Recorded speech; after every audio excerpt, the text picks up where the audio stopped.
Luis Villoro, que por cierto cumplió un siglo de vida el jueves pasado, 5 de marzo. Por eso les dije, voy a hablar de la tesis de Luis Villoro sobre el republicanismo y el comunitarismo. Pero es abrupta la entrada del estudio de Villoro, el republicanismo. Estuve buscando antecedentes, el famoso contexto, y encontré algo muy adecuado de distintos pensadores que desembocan en el republicanismo, y entonces logré entender esa corriente que con el estudio de Villoro parece que a lo espontáneo entraba esta situación, esta tendencia. No, viene de lejos. Como el mismo Villoro dice, pues desde la antigua Grecia y Roma y Edad Media viene desarrollándose con Maquiavelo, que es republicano el hombre, por más que habla del príncipe, pero el príncipe pues es el manejador de la república, en fin. Y encuentro lo siguiente, que todos, esto es obvio, todos los sistemas políticos, económicos, sociales, religiosos, todos ensalzan y requieren de la libertad. De allí viene el republicanismo, de la libertad.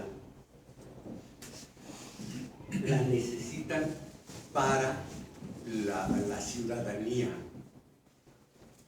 Es tanto el sistema económico del capitalismo, la democracia liberal, el socialismo, el comunismo, el totalitarismo, el fascismo, todos precisan de la libertad de sus miembros para formar las distintas tendencias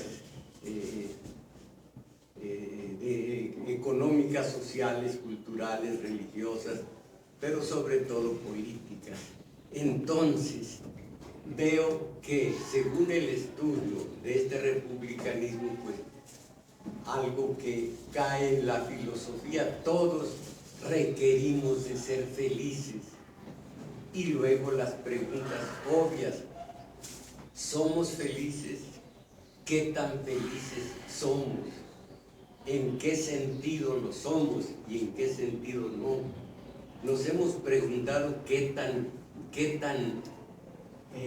libres somos, cuánta libertad existe para nosotros y qué es la libertad, en cómo se consigue esta libertad, cuántas clases de libertad hay.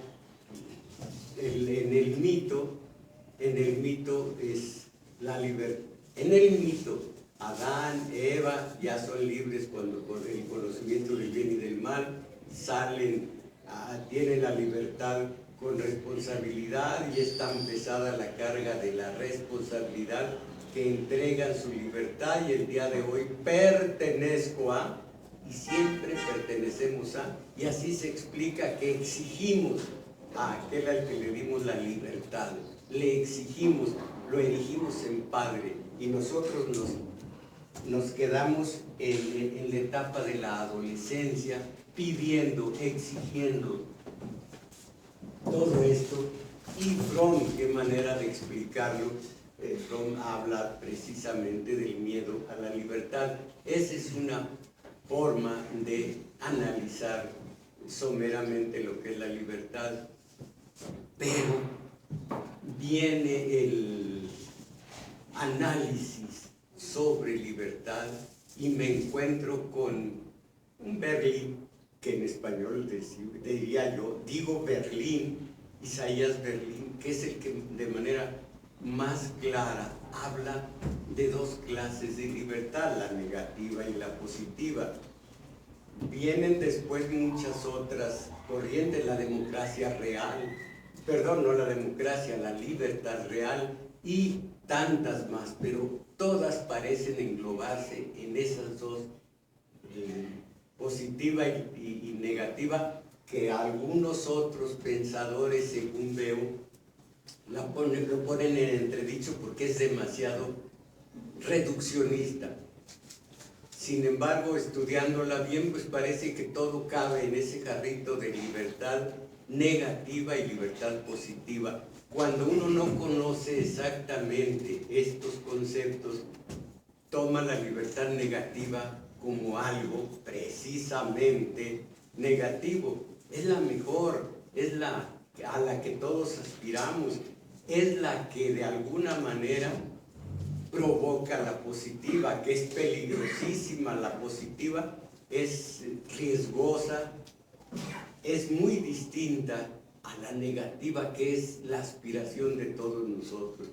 La libertad negativa, aquella de la que no hay interferencia de ningún agente externo, en donde puede uno llevar a cabo toda clase de acciones que no tienen más que uno, y eso ya lo sabemos, un límite: la libertad de los demás. Fuera de eso, nosotros estamos en capacidad de utilizar, de disfrutar de la libertad negativa, que nadie, el Estado, nadie, las leyes, nadie están hechas para obstaculizar la libertad negativa. Perfecto. Pues no tanto, porque nunca podremos ser libres al 100%, nunca, porque nosotros ahora tenemos esa libertad negativa, hacer lo que queramos. Podemos, y aquí vienen los peros, podemos evitar los impuestos. Le preguntamos a Videgaray, así vayamos a buscarlo a su casa de Malinalco, le preguntamos si podemos evitar los impuestos.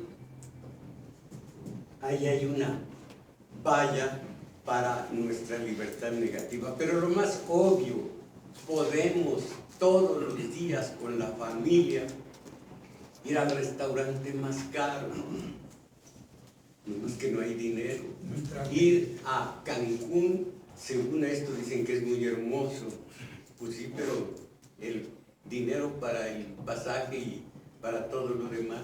Allí la libertad negativa se topa con tantas vallas, tantas dificultades, que nuestra libertad negativa queda muy en entredicho. Es mínima esa libertad, absoluta, la tenemos absoluta, pero ya cuando se pone uno a analizarla, no es absoluta. Ahora, nuestras aspiraciones a la libertad, a ejercer la libertad, son grandes, pero ¿en qué medida son nuestras esas aspiraciones? ¿O en qué medida agentes extraños nos manipulan para que queramos lo que ellos quieren que nosotros queramos, con esta propaganda de la televisión? Yo tengo atravesados en el gañote los tales celulares de gente tan humilde, de gente tan ignorante, que traen unos celulares de aquellos, porque era su aspiración en la libertad negativa y tenían con qué comprar esos aparatos. Sí, pero pudiendo utilizar ese dinero para algo más provechoso y comprarse un celular de 500, 600 pesos, si es que hay de esa cantidad, se fueron a los miles, porque tiene, la primera vez que escuché WhatsApp, ese WhatsApp, bueno, entonces, porque tiene de todo. Esto no eran sus aspiraciones a la libertad de comprar lo que quisieran. Los manipuló la tele, los manipuló. Vean cómo la libertad negativa nos la tienen secuestrada. Veo, o más bien escucho, allá donde tienen la radio encendida y yo allí de estar oyendo, cómo están promocionando los boletos para un conjunto X, gringo, inglés, quién sabe de dónde, y dónde se compran los boletos. Este es lo que me pega más. Recuérdenlo cómo lo decía Palillo. Me pega en el caracol del ombligo, en el Ticketmaster. Y en Sambors fui a desayunar y me dicen, aquí está su ticket. A mí deme el boleto, estoy en México. ¿Y qué es eso de boleto? Es ese papelito. Es ticket, me dicen, no hay que ser, ándele pues, es ticket. ¿Para qué peleamos con el boleto? Entonces veo que sí estaba secuestrada nuestra libertad. Les dicen que en Ticketmaster están los tickets o los boletos para ir a escuchar a estos que son maravillosos. Y allí va la gente a comprar el boleto y a enloquecer, porque así dicen los periódicos, los matutinos, los monkeys, monkeys o algo así, enloquecieron a 40,000. Y yo pienso, la libertad negativa era de estos, de ellos, auténticamente de ellos, para comprar el boleto e ir a enloquecer. Qué mal está nuestra libertad negativa, que así está secuestrada, de modo tal que realmente en qué momento disfrutamos de esa libertad negativa. 8, 10 horas o más trabajándole al empleador, al patroncito, en donde tenemos la facultad de hacer que nos paguen lo justo. Vamos a pensar en lo ideal, el plusproducto, la plusvalía. No, todo está totalmente restringido. Últimamente parece que hubo un pequeño hálito de un oxígeno con el Papa Francisco, que dijo: hay que revisar el concepto del infierno. Caray, de veras que para el creyente eso es una gran cosa. Zaratustra con el bien y el mal, 6, 7 siglos antes de Jesucristo. La iglesia solo le añadió el purgatorio. Y todo esto viene siglo XV o quizá XVI, no 15. Bueno, viene con Gregorio VII, el concepto del infierno, junto con la castidad de los sacerdotes. El que quiten esto nos da mucho, nos da un aire de libertad, ya no estar oprimidos. Hablo del creyente, oprimidos por él. No desearás la mujer de tu prójimo. Imagínense, con eso no decía, se la pasa uno. Bueno, entonces, y todo esto es el infierno, y el infierno, cuando lleguemos a la confrontación del liberalismo, más bien de la burguesía con la Iglesia Católica, veremos cómo se enfervorizan todavía más los sacerdotes viendo la ola de descreimiento por parte de los burgueses, que amenazan en sus sermones, amenazan con el infierno de una manera que escalofría el cuerpo. Piensen que si ustedes se queman así, pues ahora toda una eternidad, y dale. Todo esto para el creyente es un agravio a su libertad negativa. Ya si se quita esto, pues ya puede uno ver a la mujer de su prójimo sin tanto miedo al marido, nada más es eso. La libertad negativa, que es a la que la que nos permiten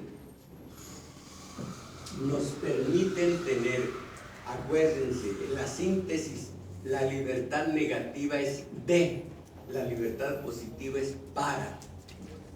La libertad positiva, que parece, según algunos analistas, derivar directamente de la libertad negativa, es curiosa, es esa libertad del hombre de tener dominio sobre su propia vida, de modo tal que su yo superior controla su yo inferior. Su yo superior es la conciencia, es la razón. Su yo inferior son los deseos, son las pasiones. Entonces, con su yo superior controla de pasiones y deseos, y entonces resulta la moral, resulta la ética. El hombre, con su libertad positiva, puede tener acceso a la ética, a la moral, ser un ciudadano, o más bien ser un individuo de acuerdo con su conciencia. Pero además, ese individuo, como gregario que es, con su libertad positiva, tiene la tendencia a tener presencia y actividad dentro de acciones colectivas, de modo tal que tiene acceso al voto, a la democracia, a unificarse con otras voluntades de otros individuos que están ejerciendo su libertad positiva, y entre todos hacer una voluntad común, una voluntad de todos, una voluntad comunitaria. Y allí este pensador Isaías Berlin, lo digo castellanizándolo, es alemán, habla de esos peligros, porque los totalitarismos, los fascismos, los autoritarismos, todos alientan esa proclividad del hombre que ejerce su libertad positiva para poner, como el fascismo, el Estado sobre el individuo, cuando la democracia liberal dice el individuo sobre el Estado, aunque eso nada más es bonito en el papel, porque ya en la realidad ahora vamos a votar, ahí tienen como nuestra libertad negativa nos la van a secuestrar, van a pensar por nosotros, y convencidos, entre comillas, los tarugos, vamos a votar por Moreno. No, yo no sé si voy a votar, yo creo que voy a votar por mí. El único peligro es que salga electo, no sé qué voy a hacer con eso. Entonces, allí tienen ustedes, a base de machaconerías, primero 7 millones, ahora vienen 15 millones de spots. Ya no me arriesgo a decir boleto, voy a tener que decir ticket, porque seré un bicho raro. Bueno, 15 millones de anuncios publicitarios para que con nuestra libertad positiva y negativa votemos por este o por aquel. No tenemos ninguna intención ahora. Hace un par de meses veíamos con escepticismo aquello, pues ya llegándose el 7 de julio, ¿cuántos no van a andar enfervorizados? Ahí es donde gana el PRI, porque esos enfervorizados son endebles, es campesinado, es el proletariado, fácilmente manipulable, y es el voto cautivo, el voto duro, el voto corporativo. Entonces, no únicamente eso, que el PRI lo tiene en todo el país, el PAN en el norte, el PRD con los chuchos, pues nomás donde ensucian los chuchos, que es el DF. Entonces, pero en cambio el PRI tiene voto cautivo, voto comunitario en todo el país. Entonces claramente se ve que los 10, 12 puntos que perdió por Axomiatla, por Iguala, por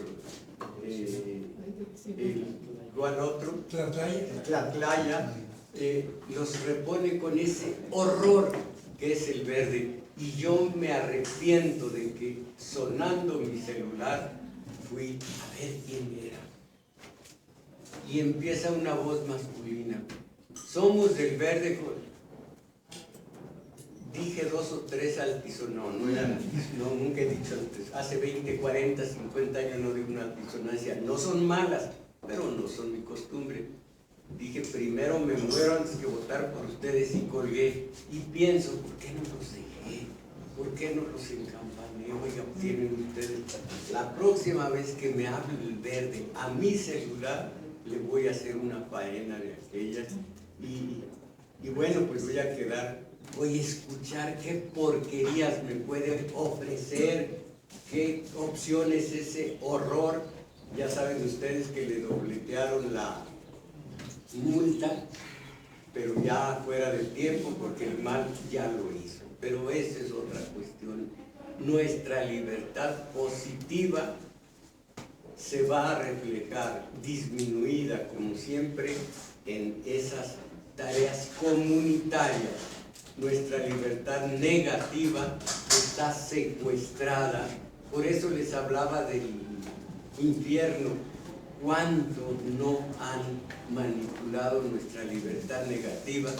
Desde cuando somos adolescentes, yo fui tan, lo digo en serio, tan torpe, que a los 17 años me reía de que en la primaria me dijeron que yo estaba hecho con sustancia de mi padre. Decían, esto es sustancia de mi padre, y me pellizcaba a los 17 años. Tan locos, ¿cómo va a ser lo que me dijeron en la primaria? No sabía, era casera, virgen, todo, no sabía de esto. Entonces, estuve cerca del infierno,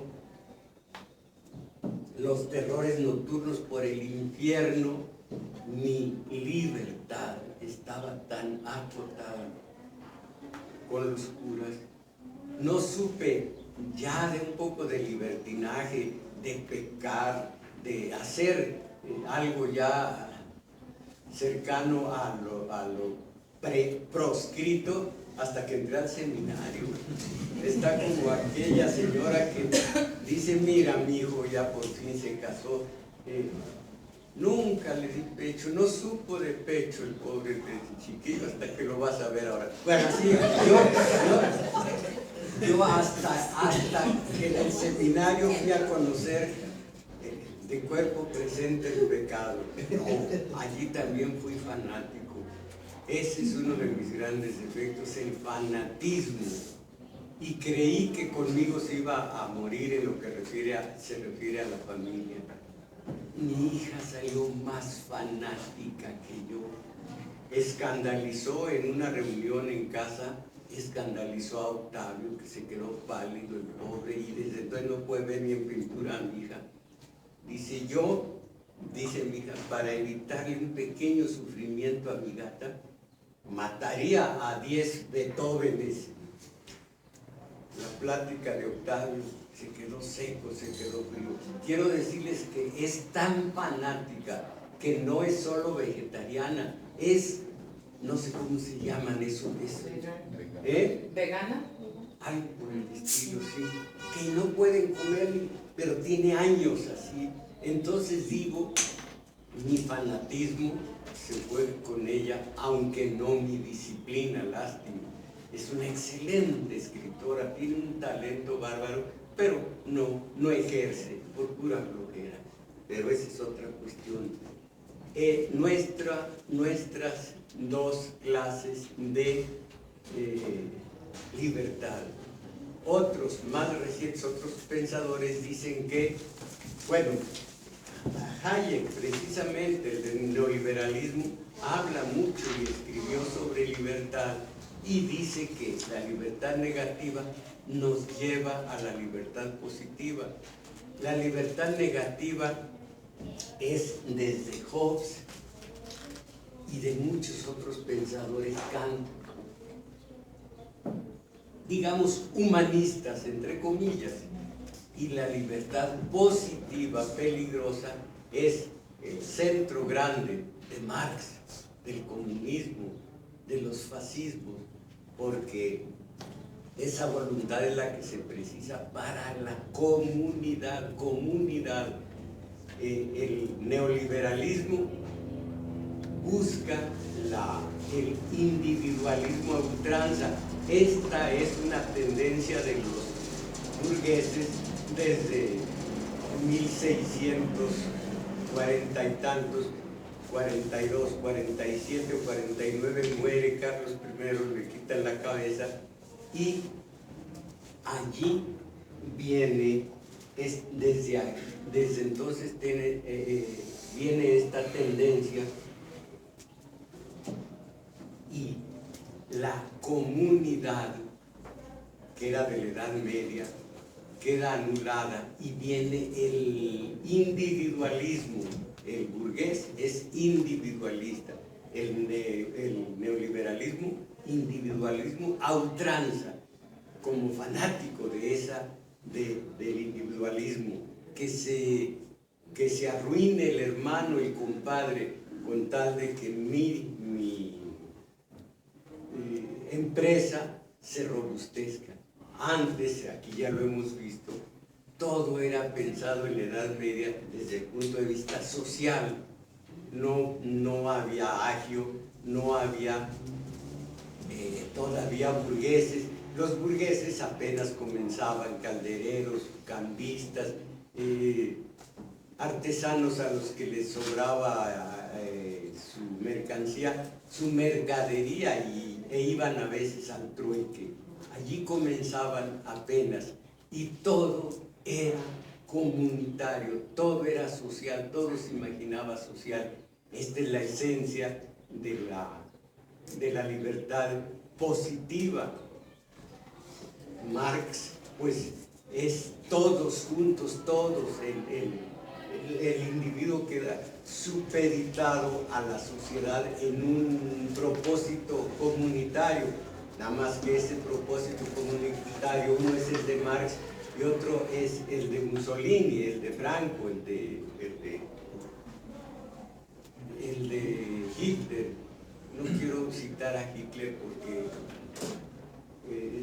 es tan malo para la Casa Blanca que no quiero unirme a la satanización a ultranza de la Casa Blanca acerca de Hitler, porque igual hicieron estos cochinos. Mi padre hablaba de que él vivió cuando bracero, en un campo de concentración para japoneses, y pues hablaba de la situación muy fea de aquellos sitios. No hay que hablar cómo los atascaron de droga, cómo los ingleses en la India, todo esto queda, hay dos grandemente satanizados a lo injusto. Hitler es uno, Nerón es otro. Digo, no es que sean buenos ni mucho menos, quiero decir que les cargaron tanto la mano como ahora que pescan a estos narcotraficantes, pues ahora este es el que mató a los 72 de los inmigrantes, ahora a echarles la culpa. Entonces no es que sean buenos, es que la historia famosa que hacen los vencedores me hacen creer, y no me voy a dejar, que estos son malos. Eisenhower era bueno, como él solo, y el borracho Churchill, que aquí hemos leído sus alabanzas a Mussolini, esos no los podemos ver como buenos sin más, porque no hay que ser de blanco y negro a lo maniqueo. Ya nos lo dijo Stevenson, que el doctor Jekyll siempre tiene dentro de sí a Mr. Hyde. Nadie es bueno, nadie es malo, sino todo lo contrario sería la tercera opción. Entonces, malo, malo Hitler. Y Eisenhower, bueno, bueno, como que no me cuadra, como que no. Stalin en un momento dado era el padrecito máximo, ahora es malo como él solo. Lo único que intento es que no manipulen mi libertad negativa para que me hagan creer. No. Hay un tipo que me imitó en la desconfianza, me imitó, pero se lo perdono, un tocayo mío. Dijo, yo hasta no ver, no creo, hasta que no mete el dedo en la llaga. Es cuando le dice Jesús, órale. Le dijo órale, pero en arameo. Órale, tócale, siente las costillas. Bienaventurado el que sin comprobarlo cree. Pues yo digo, no, primero no dejar que mi libertad negativa, positiva, real, que es la tercera opción de las que vamos a estudiar, se vaya a menoscabar con la manipulación de estos. Si leemos a Orwell y a, ¿cómo se llama este autor? Ahorita les digo, o me lo dicen ustedes, el del corazón de las tinieblas. No, Jack London. Bueno, ahora les digo, contemporáneo de London, pero tremenda, el del talón de hierro, el de, bueno, el corazón de las tinieblas. Él y Orwell, leerlos bien nos hace salir escépticos de todas las manipulaciones. Orwell fue el que dijo, sí, todos somos iguales, pero hay unos más iguales que otros. Y Orwell fue el que dijo, el que es dueño del presente es dueño del pasado también. Es exactamente la Casa Blanca de Eisenhower, triunfador junto con Stalin y con Churchill. El que es dueño del presente es dueño del pasado, y no quiero que me involucren en el pasado donde están Stalin y este otro, ¿cómo se llama? Hitler, Mussolini, Franco. Franco, sí, este es contemporáneo. Cuando estaba ya muy enfermo, yo escribí, no me hicieron caso. Uno de los últimos recursos, ustedes se acordarán, para tratar de salvarle la vida, ya en el sexenio de Echeverría, fue cortarle una pierna, tratar de salvarle la vida como diera lugar. Y yo, pero con unas buenas razones médicas, dije, ¿por qué no ahora sepultan lo que queda y la pierna la ponen en la presidencia de España, por caudillo de España por la gracia de Dios? Lo mejorcito es la pierna. No me hicieron caso. Entonces, eso de Franco, yo parece que viví desde el 36 en adelante esa guerra terrible, y los republicanos que vinieron a darle oxígeno también a las artes, a la filosofía, al cine, a la arquitectura, a la pintura, a todo, y fanáticos cerrados de mente como el coronelazo asqueroso en ese sentido. Y como pintor se me hace abominable ese tipo. No hay más ruta que la nuestra, y esos españoles vinieron a desnaturalizar nuestra esencia que el muralismo tenía. Después el muralismo reprodujo lo que era México, y les voy a decir esto, conozco bien las pinturas de Chapingo, de Guadalajara, Hospicio Cabañas. Cabañas es un sacerdote, un fraile que hizo aquella hermosísima, aquel hospicio, varias otras, Cuernavaca, varios otros murales, se me hacen abominables. El bueno que es el lindito, el malo aquí en Bellas Artes, el malo bebiendo champaña con una ramera tirada y enseñando las amígdalas. Esto se me figura simplemente una indoctrinación muy barata.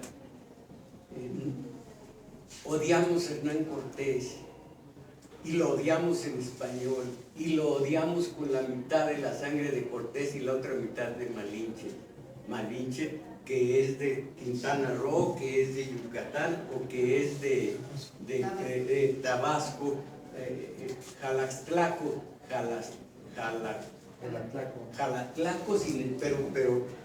pero en Yucatán, en Mérida, me enseñaron documentos que probaban que ella es de Xamancan.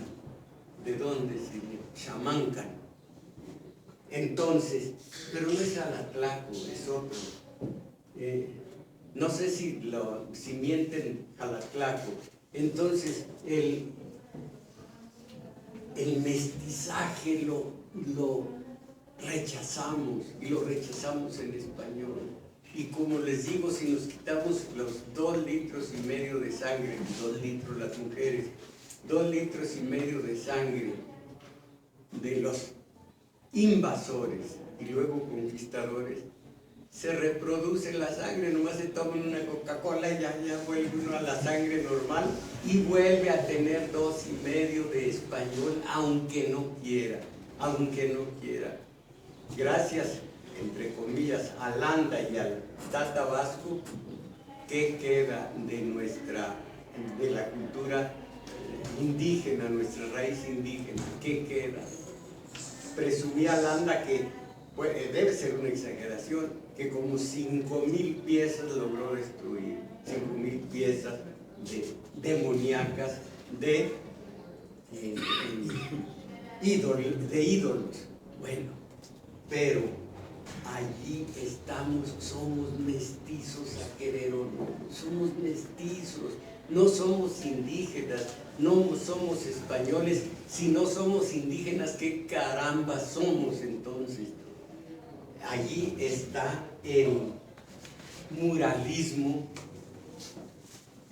poniendo al cascorbo sifilítico. Estamos ofendiéndonos a nosotros mismos. Y luego, a un Cuauhtémoc que, según unas historias francesas sobre todo, unas historias, mató al hijo de Cuitláhuac para ser el Tlatoani, el último, e iba de huida, llevaba un tesoro, no todo, y llevaba mujeres, en fin. Y eso de toma puñal y mátame con él pudo haber sido al contrario una muestra no de valentía. Y ya para morir le decía a Cortés: por nuestro Dios, porque ya era bautizado y se llamaba Fernando Cortés Cuauhtémoc. Por nuestro Dios, ten misericordia de nosotros, porque era él, el señor de Tacuba y alguien más. Entonces, estudiando varias versiones de la historia, ¿qué queda de nosotros más que decir somos indígenas? No eran malos estos y buenos estos otros. Vean el Hospicio Cabañas, fuera de ese portento que es el hombre pentafásico. ¡Qué maravilla! El hombre de fuego, el Prometeo más bello que he visto.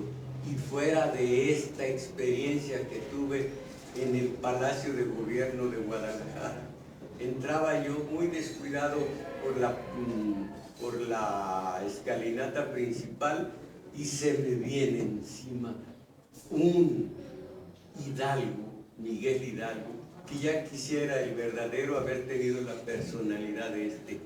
La tea la tenía horizontal, la tiene horizontal, los ojos como extraviados hacia un porvenir, hacia un futuro, hacia una lejanía, enloquecido, enfebrecido. ¡Qué maravilla! piensa uno en esa concreta la fase de Cortés, perdón, de Hidalgo, maravilla. Y luego ve uno la de Tlaxcala, que la tienen en un mural muy cuidado, y es un alarde de devoción por ese mural que tan feíto, tan mediocre, tan nada, que se parece al original. En cambio, ven ustedes ese Hidalgo. Ojalá que cuando vayan a Guadalajara se vayan directamente a ver eso, y el hombre pentafásico, las dos cosas que para mí salvan a Orozco. Entonces, todo esto, créanme, deriva en la libertad, tanto la negativa, que es la principal, como la positiva. Ahora, la negativa es la principal, pero es en donde nos dejan, nos permiten hacer. Es la libertad donde nos dicen: no tienes trabas, hazlo, solo te detiene la ley, que no perjudiques a terceros. La libertad positiva necesita los instrumentos, porque la libertad positiva es la libertad para, allí es actuar, no hacer lo que quieras, sino actuar. Y para actuar necesitas los instrumentos, si no, tu libertad positiva no sirve de nada. Necesitas la oportunidad. Con la libertad positiva necesitas las oportunidades y los recursos, y entonces puedes realizar lo que quieras, porque allí no se trata de que te permiten permiten ser libre, sino puedes hacer con tu libertad positiva, elaborar, fabricar. Lo único que necesitas es oportunidades y herramientas o recursos, y eso de nada te sirve si no los tienes. No te sirve de nada tu libertad positiva si no los tienes. ¿Cómo? Para tenerlos, ¿qué se necesita en tu comunidad, con tu gobierno? Que haya justicia social, porque de otra manera no tienes ni las oportunidades ni los recursos, y entonces la libertad positiva solo es válida para una minoría, para la minoría que tiene los recursos y para la minoría que tiene el poder. Esos son los únicos que pueden llevar a cabo esa libertad positiva, porque ellos sí tienen oportunidades y recursos para llevar a cabo, para ejercitar esa libertad positiva. Entonces, a final de cuentas, libertad, ya sin más, libertad precisa como materia prima, como una condición sine qua non, la justicia social para todo. Entonces, esa clase de libertades, esa clase de justicia, hice un pequeño apunte que es el de la libertad real, pequeño apunte que no me parece que tenga la trascendencia de las otras dos ramas de la libertad, pero porque en realidad esta libertad real está abrazando a ambas, está amalgamando a las dos. Libertad real. El término fue acuñado por el filósofo político y economista Philippe Van Parijs. Se expande desde la noción de libertad negativa, incorporando aspectos institucionales, recursos y capacidad personal a las elecciones que puede llevar a cabo una persona durante la vida. Por supuesto, elecciones en su libertad, no elección, no votos, en sus elecciones de acuerdo a su libertad. Para tener una libertad real, según este autor, un individuo debe no ser impedido en la ejecución de su voluntad, tal y como describe la libertad negativa. No ser impedido en la ejecución de su voluntad, tal y como describe la libertad negativa, y poseer los recursos y capacidades para poder llevarla a cabo. Esta es la libertad positiva que ya platiqué con ustedes. Bajo esta concepción, un agente moral puede negativamente, entre comillas, decidir tomarse unas vacaciones en Cancún, es lo que ya, porque nada le está obligando a que no lo haga. La primera condición se cumple, pero no puede realmente hacerlo porque no puede pagar el billete de avión. Nadie tiene una libertad real completa. Esta libertad real es amalgama de las otras dos. La libertad real supera a la libertad negativa, añadiendo la idea de la posibilidad de ejercitar una capacidad o recurso en ausencia de la restricción, pero no va tan lejos como otras ideas de libertad positiva, haciendo referencia al autogobierno total. Ese autogobierno que en realidad está centrado en lo que dijimos antes, en el dominio de la propia existencia, dominio de la propia vida, porque se está en capacidad de dominar su yo superior a su yo inferior, su conciencia y su razón a sus deseos y a sus pasiones.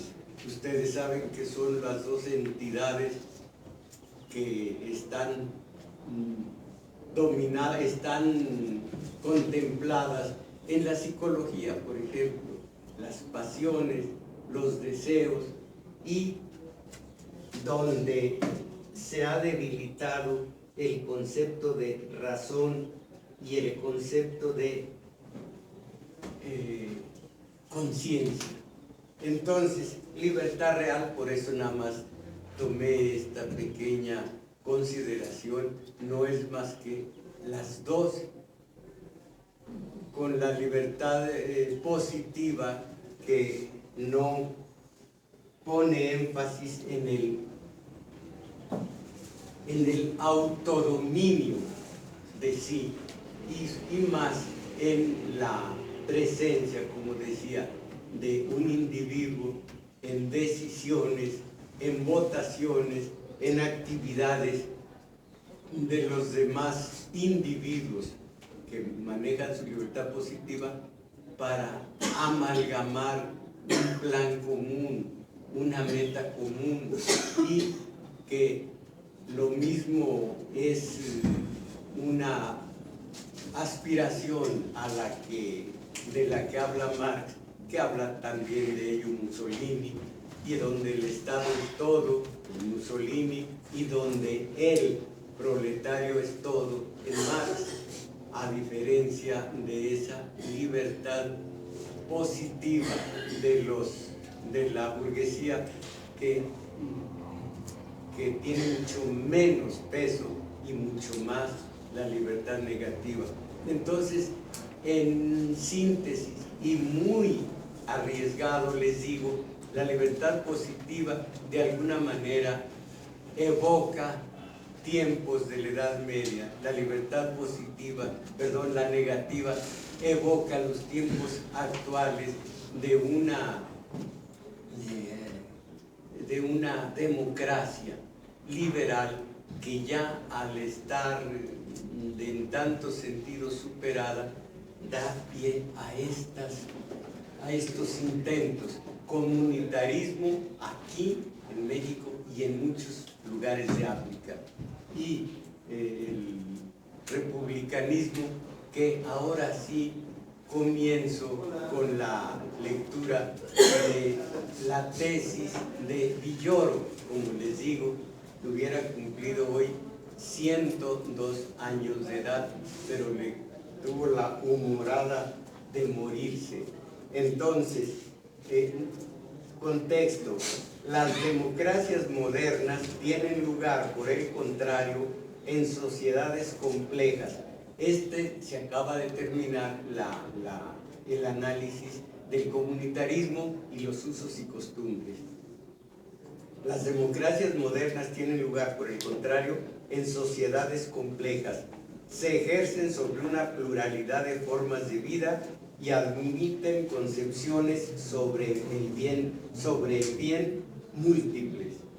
Esta sintaxis que nadie maneja del todo bien. Sobre todo, no se justifican en la aceptación de la tradición, sino en la elección de sujetos que se suponen racionales y autónomos. Las formas de democracia comunitaria de sociedades premodernas no podrían, por lo tanto, transponerse sin cambios a nuestras sociedades modernas. No es fácil el comunitarismo. Sin embargo, no suscitan en nosotros, bueno, esto ya no viene, lo voy a con su mera presencia parece que quisieran decirnos: cuidado, la sociedad individualista, egoísta y excluyente en la que vives no es la única posible. Hay otras formas de vida, tengan el valor de emprenderlas. Es una exhortación de Villoro para que veamos e intentemos suponer que podemos hacer el republicanismo entre nosotros. Llamamos republicanismo a una corriente filosófica que opone el gobierno republicano a las formas de gobierno autoritario y ofrece una concepción de la democracia distinta a la del liberalismo clásico. Tiene sus antecedentes una pregunta. ¿Alguien recuerda que ya más adelante va a decir Villoro que tiene mucha semejanza con la democracia real, con una diferencia? La diferencia entre el republicanismo y la democracia liberal, ¿cuál es? ¿Se acuerdan? No se acuerdan. Aquí va a resultar enseguida. Tiene sus antecedentes este republicanismo en algunos autores renacentistas italianos. Otros autores que he leído dicen que desde Grecia y Roma. Y renacentistas italianos quienes a su vez tratan de revivir el espíritu que atribuyen a la República Romana. En Rousseau podemos encontrar fundamentos de esta doctrina que se desarrolla en las primeras etapas de las revoluciones democráticas norteamericana en su corriente antifederalista y francesa en el Partido Jacobino. En México, en la generación de Juárez y Ocampo, esa concepción republicana tiñe con algunos rasgos de concepción predominante la liberal. Actualmente se renueva en algunos filósofos que intentan abrir la vía democrática distinta al liberalismo imperante. El republicanismo presenta a la vez rasgos comunes y discrepancias notables con la democracia comunitaria que he descrito. Esa no la hemos estudiado todavía. Ya saben, es la que priva en el sureste el día de hoy y de tal manera está enraizada en tal zona geográfica que es la que dio vida y mantuvo en vida al ZLN. Destaquemos primero las semejanzas. En primer lugar, las primeras ideas republicanas trataban de mantener o recuperar la vida de comunidades pequeñas de carácter agrario. El ideal de la República Romana se remitía a menudo a las virtudes de la vida campesina. Está comparando con el comunitarismo y creo que hice mal porque no lo hemos estudiado. Tenía yo mucho interés en que aprendiéramos esto del republicanismo. Remite al comunitarismo que conocemos, al menos de manera rudimentaria, en usos y costumbres de estos indígenas bien organizados. En la Revolución de Independencia norteamericana, la corriente antifederalista sostenía que el poder popular residía en los countries y defendía la vida comunitaria de las localidades.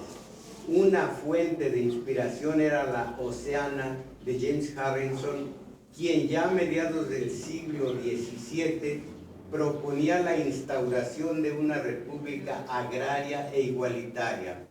Recordemos la defensa, tanto de Thomas Jefferson como de John Adams, de una organización agraria de la economía opuesta a la industrialización, por ser garante, en su opinión, de preservar la pureza y la simplicidad propias de las virtudes republicanas. Está cerca del comunitarismo. En la Revolución Francesa, Hannah Arendt ha destacado la idealización de la vida comunitaria del campo francés que subyace en la ideología de Robespierre y el Club de los Jacobinos. Ligada a esta revisión a las comunidades locales se encuentra también en los inicios del republicanismo la idea de necesario control de los gobernantes por el pueblo real. Caramba, qué hermoso en el papel todos estos intentos. La idea de necesario control de los gobernantes por el pueblo real. El gobierno mixto con control popular que propone el Maquiavelo, autor de los discursos sobre las décadas de Tito Livio, no el del Príncipe, pretende restaurar la vigilancia popular que él cree ver en la antigua República Romana. La rotación en los cargos públicos y la posibilidad de revocación de los mandatos se manejaron en la tradición republicana inglesa como procedimientos para evitar la consolidación de un estrato de poder sobre los ciudadanos y propiciar una democracia directa, algo imposible entre nosotros. Algunos estados norteamericanos llegaron a consignar medidas semejantes en sus constituciones. Los epígonos de Rousseau, en sus críticas a la democracia puramente representativa, tomaron una dirección semejante. En segundo lugar, el republicanismo difiere del liberalismo, a mi parecer, a parecer de Villoro, en un punto central. Este es el que les decía yo a ustedes. El republicanismo no admite la neutralidad del Estado respecto del bien común. Recuerden el bien común que implantaba la Iglesia Católica en la Edad Media. Al contrario, el adelgazamiento del Estado que fueron forzando los burgueses a medida que iban tomando fuerza, tomados del Parlamento, que no tenía nada de democrático, como tampoco lo tenía de democrático, pero que con esa ideología lograron adelgazar el Estado. Ahora el republicanismo propugna la vuelta al Estado, no del bienestar, que dicen que es populista, sino a que cumpla con ese deber de la justicia social. En segundo lugar, el republicanismo difiere del liberalismo, a mi parecer, en un punto central. No admite la neutralidad del Estado respecto del bien común. En consecuencia, tiene que diferir de la tesis de la prevalencia de los derechos individuales. El individualismo ultranza en el neoliberalismo. De la tesis de la prevalencia de los derechos individuales sobre la concepción del bien. Esto es lo que priva actualmente con el liberalismo, el neoliberalismo. El Estado tiene una misión que le es propia, se compromete con valores comunes y ha de promoverlos. No considera equivalente cualquier modelo de excelencia ciudadana. Por eso, en todas sus formas y cualesquiera que hayan sido sus variantes, las concepciones republicanistas han visto en el Estado un promotor de virtudes cívicas, lo cual implica que no consideran los derechos individuales independientes de los deberes colectivos. Esto sí me parece factible. No es un cortar de tajo con la democracia liberal. Desde sus inicios, la mentalidad republicana difiere de la liberal en subordinar los intereses personales al interior del todo social. ¿En dónde se inscribe esta libertad? ¿Qué libertad es? Propone una libertad, la negativa, la positiva, la real. ¿No ven ustedes? Positiva. ¿Quién dijo positiva? La positiva, exactamente. Aquí está subordinando la negativa, la individual, a la del bien común, a la de la presencia de una voluntad junto con otras voluntades para un bien común. Desde sus inicios, la mentalidad republicana difiere de la liberal en subordinar los intereses personales al interés del todo social. El historiador de la Revolución de Independencia norteamericana, George Wood, destaca en el republicanismo el siguiente rasgo: el sacrificio de los intereses individuales en beneficio del bien mayor de la totalidad constituyó la esencia del republicanismo, viniendo a representar para los norteamericanos el objetivo idealista de su revolución. Hasta aquí la cita. Por su parte, el grupo que logra restaurar la República en México en 1867 es profundamente liberal. Sin embargo, permea su liberalismo un valor contradictorio: la insistencia en la preeminencia de las virtudes cívicas y en la sujeción de los intereses privados al bien superior de la República. Pero si en estos temas comprobamos una estrecha relación entre una democracia comunitaria y el republicanismo, en otros dos puntos creo encontrar una diferencia fundamental. Y un párrafo más, porque ya me cansé. Una diferencia fundamental. El republicanismo moderno aparece en un contexto histórico del todo diferente al de las comunidades premodernas. Está ligado a la construcción del Estado-nación. En el Renacimiento, con Bruni, Maquiavelo, Guicciardini, no lo conozco, frente a las ciudades-estado en conflicto, se levanta la idea de la nación florentina, o incluso de una futura nación italiana unificada en un Estado. En Rousseau o los jacobinos está vinculada a la idea de patria. La virtud republicana es, antes que nada, el patriotismo. En las antiguas colonias de Nueva Inglaterra, el talante republicano forma parte de la constitución de la nueva nación independiente, y en México es la ideología de la patria restaurada.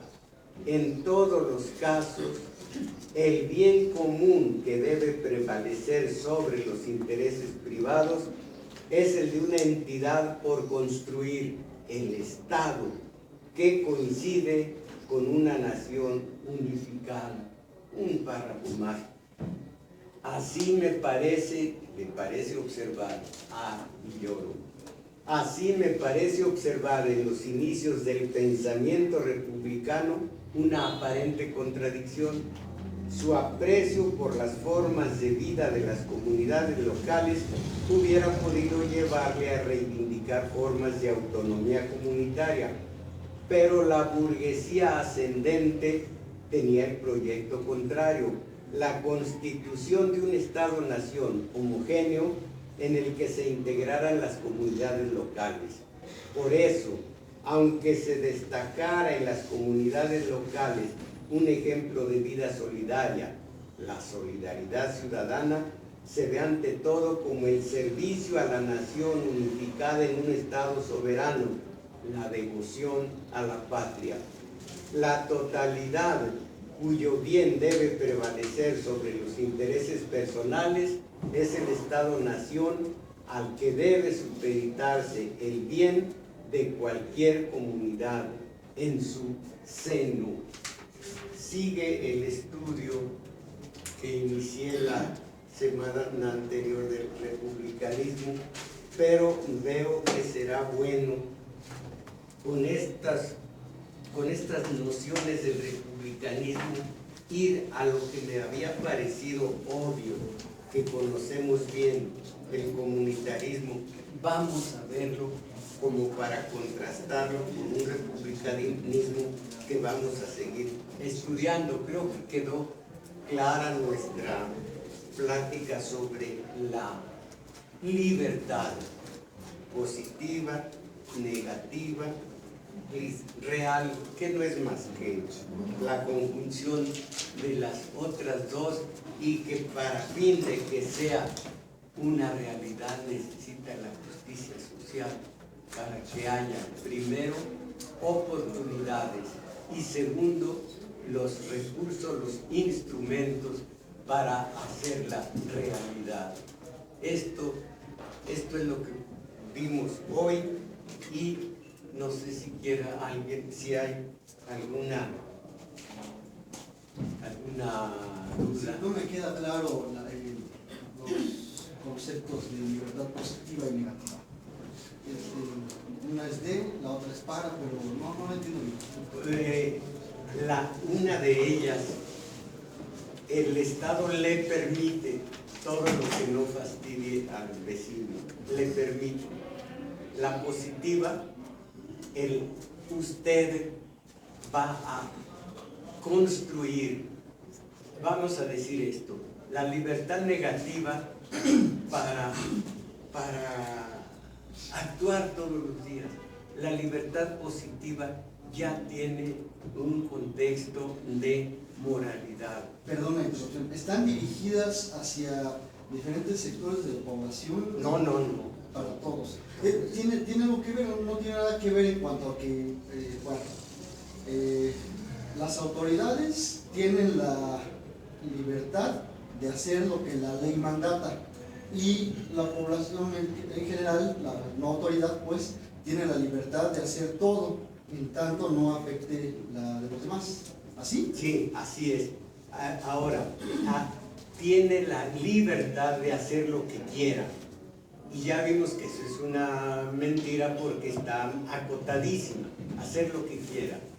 Pero en la libertad personal no únicamente se trata de su espíritu, de su conciencia, de su de su razón para modificarse, para ser un hombre superior, un idealista, sino que además está mirando hacia la comunidad para construir con ella para amacizar con todos los demás un proyecto de nación.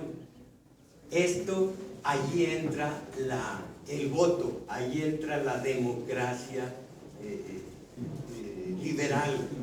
Vamos a decir, el hombre es una vida privada y es una vida pública. El hombre es una libertad privada y una libertad pública.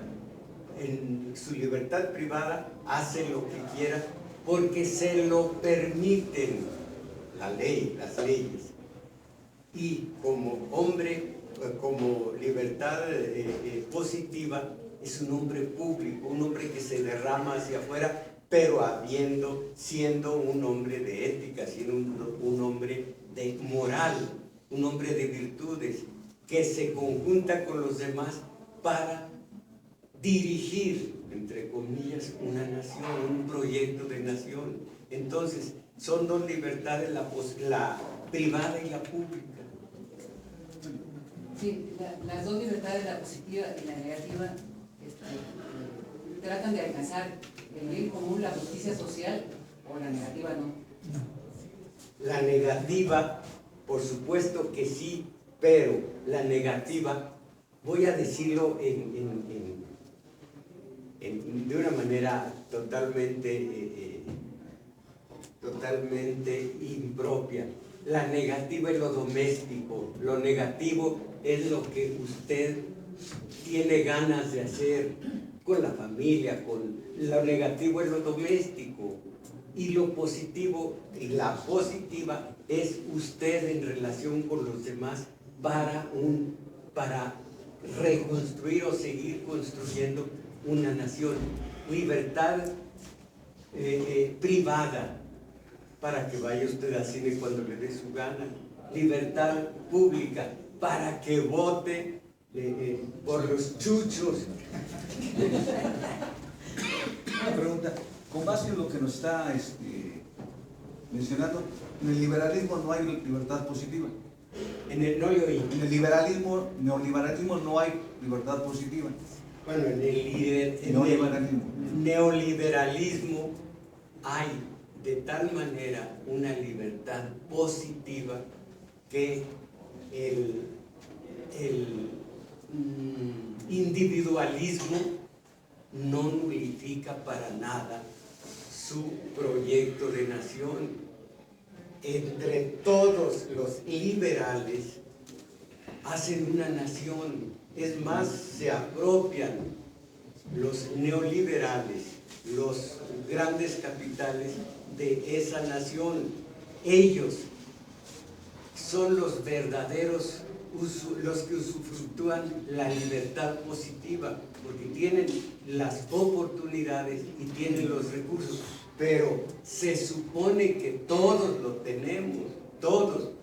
Nada más que si no hay justicia social, solo lo tienen los grandes capitales, solo lo tienen los neoliberales. Se supone que todos.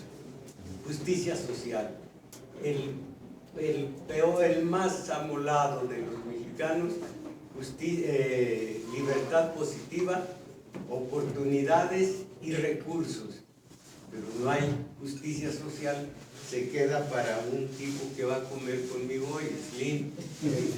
Lo voy a llevar a un sábado para que vea lo que se siente. Sí, maestro, en resumen la diferencia sería un gobierno interno, la positiva, y un gobierno externo, la negativa. O sea, que los límites están en la negativa, están al exterior del individuo. Ya. Sí, bueno, no es exactamente límites, pero es que el individuo al propio tiempo recorre su ámbito familiar y recorre los ámbitos comunes con los demás. En su ámbito familiar dice: voy a hacer esto con mi familia, vamos a hacer esto, pero al propio tiempo está el compromiso de votar, el compromiso de hacer la obra pública como los demás. Entonces, repito, es doméstico, y cuando digo doméstico, yo no uso esa tontería de decir doméstico en la nación. Acuérdense, doméstico. El niño está jugando con un avioncito de papel en el ámbito doméstico. Se sale el avioncito al jardín, ya no está en el ámbito doméstico. Entonces, cuando les digo doméstico, sé lo que digo, en la parte doméstica. Estamos todos juntos. ¿Qué vamos a hacer este fin de semana? No queda más que lo peor, ir al taller de teoría política. Esa es una libertad mía, pero yo también tengo obligaciones afuera. Es mi libertad positiva. Entonces son las dos que yo tengo y que debo cumplir, no me voy a restringir en decir voy a hacer hoy esto con mi gente y al propio tiempo pensar en que con los vecinos voy a hacer esto otro. Así de sencillo. Permíteme nada más. Maestro, a lo mejor no entendí bien. Las dos libertades son simultáneas y el individuo elige con su autogobierno la que le es factible, cuando llega a una libertad real. El individuo carga las dos libertades. Las dos libertades, como le digo, el individuo es el avioncito con su libertad negativa si no ha salido de casa. Es un decir, salió de casa rumbo al jardín, ahí está su libertad positiva.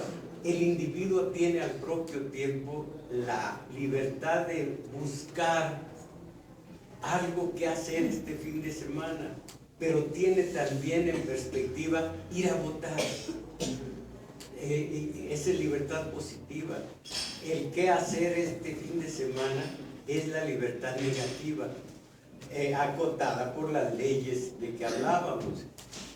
Sí, ¿cómo se ubicaría, por ejemplo, la libertad que dan algunos estados como este neoliberal, de que el individuo pueda viajar, desplazarse, viajar a donde quiera, porque así lo dicen, ¿no? No en los países totalitarios que no se permiten, pero si no tienen recursos para viajar, ¿cómo queda eso? Pues esto ya lo dijimos, que su libertad negativa está muy acotada. Dos cosas, puede ir a viajar, y si no tiene los recursos, su libertad negativa nunca lo es al 100%. Esa es una limitante. Y otra, su libertad negativa dice, quiero y voy a oír a estos monjes, pero allí ya no es su libertad, es una imposición de la tele y de la radio. Entonces, su libertad negativa está acotadísima. Voy a hacer esto. ¿Tienes dinero? ¿Te permiten los demás? Entonces la libertad negativa está muy acotada. Pero esa libertad también es la que permite la libertad positiva de ser un hombre público. Fíjense el racismo del idioma. Mañana que hay que hablar de la mujer como debe hablarse. El hombre es un individuo privado